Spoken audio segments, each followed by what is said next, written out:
Bonjour tout le monde, bienvenue dans notre premier format questions-réponses. Aujourd'hui on s'intéresse au télétravail. J'ai bien reçu vos questions, j'y réponds maintenant. Alors vous avez été nombreux à nous demander la différence entre télétravail et home office. Alors ce sont effectivement deux notions différentes. Le home office, c'est la version où on travaille à la maison de manière ponctuelle, alors que le télétravail est une version organisée, récurrente et surtout réglementée par le Code du travail. Donc en termes de définition, le télétravail, c'est une prestation qu'on pourrait faire dans les locaux de son employeur, mais qu'on effectue de manière volontaire dans un autre lieu, donc à domicile ou dans des espaces comme les coworking. Il existe aussi une autre notion qui est le mobile working. Donc dans ce cas, le salarié effectue sa prestation de travail dans un lieu en fonction de ses impératifs personnels.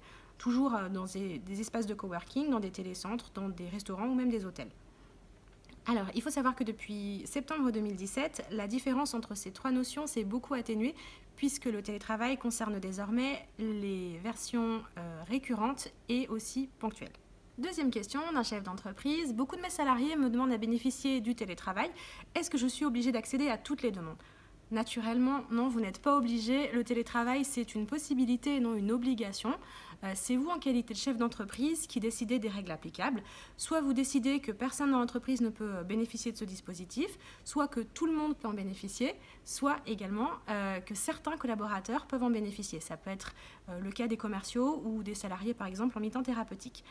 Si vous souhaitez établir les règles de manière équitable et surtout connue de tous, nous vous recommandons de mettre en place une charte du télétravail qui précise les salariés éligibles à cette modalité et qui vous permet par la suite éventuellement de justifier des refus. Question suivante, je vois bien l'intérêt du télétravail pour le salarié, mais en quoi c'est intéressant pour l'entreprise ?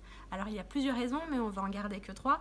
La première, c'est la réponse à des circonstances inhabituelles. Vous avez un salarié qui est coincé chez lui en raison des intempéries, d'une grève ou d'une situation médicale particulière. Vous pouvez néanmoins le faire travailler à distance.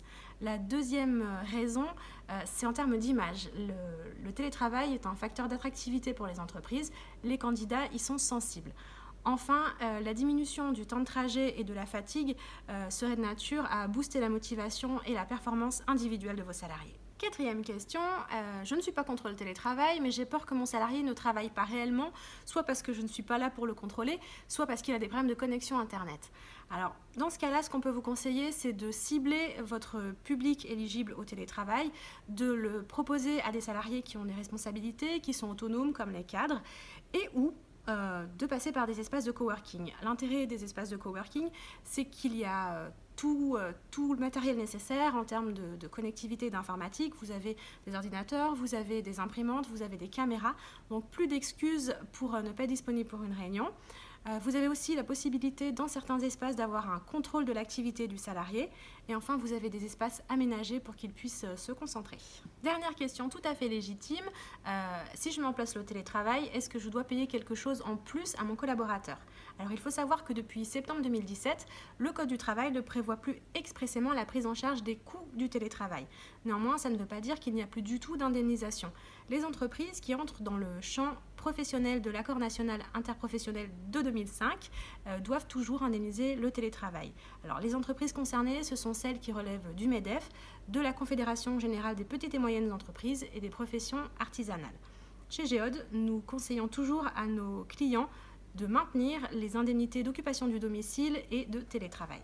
C'était notre dernière question, merci de nous avoir suivis jusqu'au bout.